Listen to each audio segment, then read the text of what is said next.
ಅತ್ತಿ ಅತ್ತಿ ಎಲ್ಲ ಅತ್ತಿ.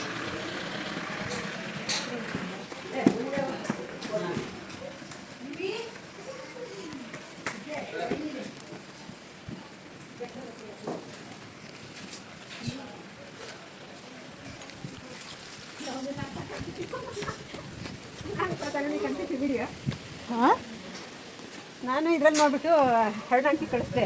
ಹಾಂ, ಹೋಗ್ತಿಲ್ಲ ನೋಡೋಣ ಅನ್ಕೊಂಡು ಕಳಿಸಿದ್ದೆ. ಚೆನ್ನಾಗಿದೆ ಇಷ್ಟೇ. ಜನ ಬರ್ತಾರೆ ಅನ್ಸುತ್ತೆ. ಇದು ದೊಡ್ಡದಾಗೆ ಇದೆ ಅಲ್ಲ. ಹಾಂ, ಅಲ್ಲ ಇದೆಲ್ಲ ಹಾಕವ್ರೆ ಅಂದ್ರೆ ಬರ್ತಾರೆ. ಹೌದಾ, ಅಷ್ಟೇ ಅಂತಿ? ಹೌದಾ, ಹಾಂ, ಮಾಡಿದ್ದೀನಿ, ಎಲ್ಲಾರ್ಗೂ ಮಾಡಿದ್ದೀನಿ. ಬನ್ನಿ ಹೇಳಿ ಹಂಗೆ ಜೋರಾಗಿ. ಫ್ರೆಂಡ್ಸ್, ನಾಳೆಲ್ಲ ಚಿಕ್ಕ ದೇವಮ್ಮನ ಬೆಟ್ಟಕ್ಕೆ ಬಂದಿದ್ದೀನಿ.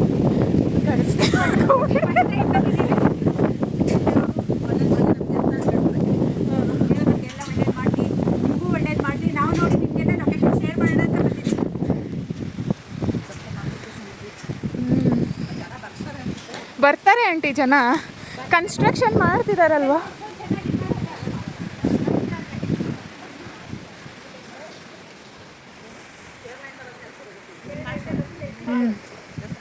ಅದೇ ಮಾಡ್ತಾರೆ.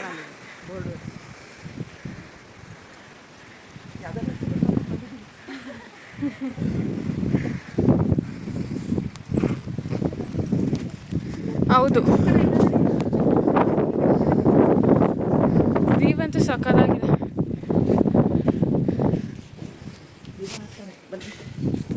ಬೀಗ ಹಾಕ್ತಿದಾರ, ಹಾಕ್ಬಿಟ್ಟಿದಾರ.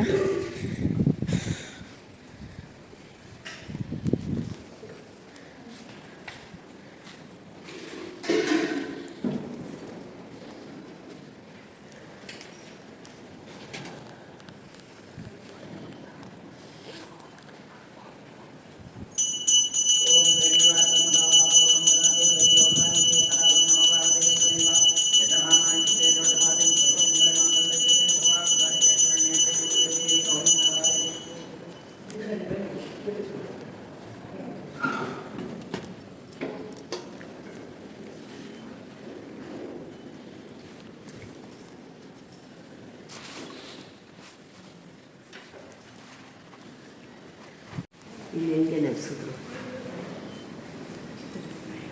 ಇದು ಭೀಮೇಶ್ವರ ಬೆಟ್ಟ. ಹಾಂ, ಕಾಲಾಂತರದ ಚಿಕ್ಕದೇವನ ಬೆಟ್ಟವಾಗಿ ಪರಿವರ್ತನೆ.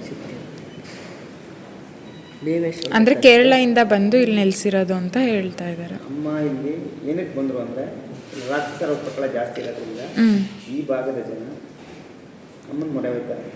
ಪಾರ್ವತಿ ಮೊರೆ, ಈ ಪಾರ್ವತಿ ರೂಪದಲ್ಲಿ ಅಮ್ಮ ಇರ್ತಾರೆ. ಅದು ಚಿಕ್ಕದೇವಮ್ಮ ಬಂದು ನೆಲ್ಕೊಳ್ತಾರೆ. ಆ ರಾಕ್ಷಸನ ಸಂಹಾರ ಮಾಡ್ತಾರೆ. ಆ ರಾಕ್ಷಸನ ಎಲ್ಲಿ ಸಂಹಾರ ಮಾಡ್ತಾರೆ? ಕುಂದೂರು ಅಂತಿದೆ. ರಾಕ್ಷಸನ ಕೊಂದಂಥ ಊರು ಕುಂದೂರು ಆಗಿದೆ. ಅದನ್ನು ಕೊಂದಂಥ ಊರು. ಅಲ್ಲಿ ಅಮ್ಮನವರು ರಾಕ್ಷಸನ ಸಂಹಾರ ಮಾಡ್ತಾರೆ. ಇಲ್ಲಿ ಬಂದು ನೆಲ್ಕೊಳ್ತಾರೆ. ಇಲ್ಲಿಂದ ಒಂದು 5-6 ಕಿಲೋಮೀಟರ್ ದೂರದಲ್ಲಿ ಕಪಿಲಾ ನದಿ ಹರಿಯುತ್ತೆ. ಆ ಮೈಲಿಗೆಯನ್ನು ಅಲ್ಲೋಗಿ ವಿಸರ್ಜನೆ ಮಾಡ್ತಾರೆ. ಆ ನಂತರ ಈ ಬೆಟ್ಟದಲ್ಲಿ ಬಂದು ನೆಲೆಗೊಳ್ತಾರೆ. ಅವ್ರು ಒಬ್ಬರೇ ಬಂದು ನೆಲೆಗೊಳ್ಳಲ್ಲ.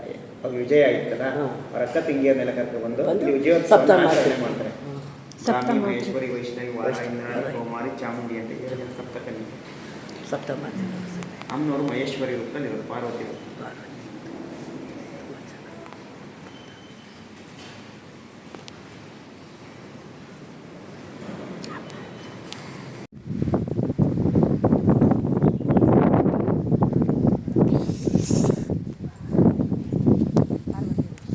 ಅದೇ ಅನ್ಸುತ್ತೆ ಕಪಿಲಾ ತೀರ್ಥ ನದಿನ ಅದು. ಕಪಿಲಾ ನದಿ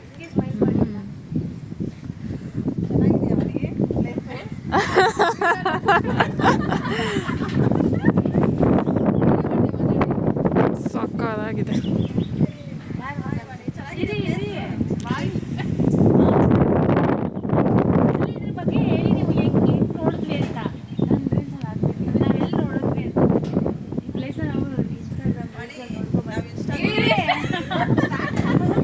ತುಂಬ ಚೆನ್ನಾಗಿದೆ.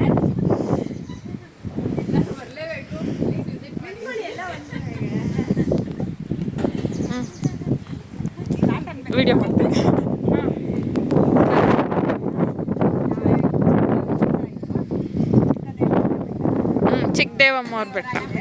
ನಾವು ಇನ್ಸ್ಟಾಗ್ರಾಮಲ್ಲಿ ನೋಡಿಕೊಂಡು ಇಲ್ಲಿ ನೋಡೋಕ್ಕೆ ಅಂತ ಬಂದಿದ್ದೀವಿ. ಅದಕ್ಕೆ ನೀವು ಬಂದು ವಿಸಿಟ್ ಮಾಡಿ, ತುಂಬ ಚೆನ್ನಾಗಿದೆ. ಎಲ್ಲರೂ ಬಂದು ದೇವರು ಸತ್ಯ ಇದೆ ಅಂತೆ. ಕೇರಳದಿಂದ ಬಂದು ಇಲ್ಲಿ ನೆಲೆಗೊಂಡಿದೆ. ಎಲ್ಲರೂ ಬಂದು ಸಪ್ತ ಮಾತೃಕೆಗಳು ಇದ್ದಾರೆ. ಫಸ್ಟ್ ಅಮ್ಮ ಒಬ್ಬಳೇ ಬಂದು ಇಲ್ಲಿ ಅವರು ವಿಜಯ ಇದಾದ್ಮೇಲೆ ತುಂಬ ಚೆನ್ನಾಗಿದೆ. ಎಲ್ಲರೂ ಬಂದು ಎಷ್ಟು ಕಿಲೋಮೀಟರ್ ಇದೆ ಇದು ಮೈಸೂರಿಂದ? ಮೈಸೂರಿಂದ 57 ಕಿಲೋಮೀಟರ್ ಇದೆ. 57 ಕಿಲೋಮೀಟರ್. ಬಸ್ಗಳು ಬರುತ್ತೆ ಅಲ್ಲಿಗೆ? ಹಾಂ ಇದೆ, ಬಸ್ ಇದೆ. ಒಂದೇ ಒಂದು ಬಸ್ ಇದೆ. ಟೈಮಿಂಗ್ಸ್ ಗೊತ್ತಿಲ್ಲ ನಮಗೂ. KSRTC ಬಸ್ ಇದೆ. ಗಾಡಿಗಳು